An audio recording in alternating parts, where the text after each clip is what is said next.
Appunto non si fa futuro se non c'è un passato, non c'è un ricordo. E quale migliore interlocutore se no le Pro Loco del nostro territorio? L'appello del vicepresidente regionale è soprattutto ai giovani nella piazza di Milano per la 23esima edizione della Festa del Radicchio.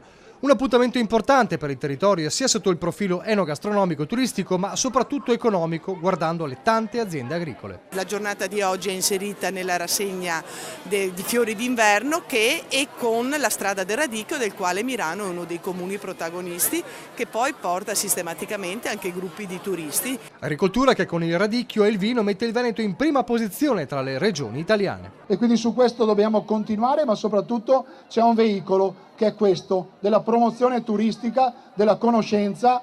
Abbiamo un turismo in Veneto che rappresenta 18 miliardi di fatturato, prima azienda in Veneto. Abbiamo 30 milioni di turisti che arrivano nelle nostre spiagge, da Rosolina a Porto Tolle e Portoviro fino a Bibione.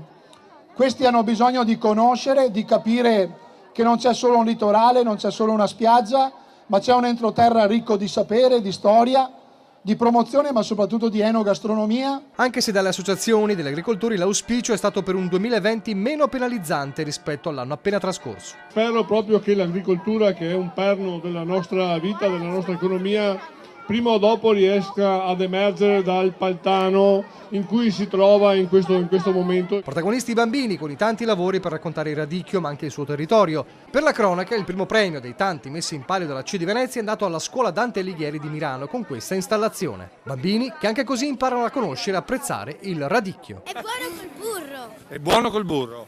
Sì. Sei sicura? Sì, lo mangio sempre.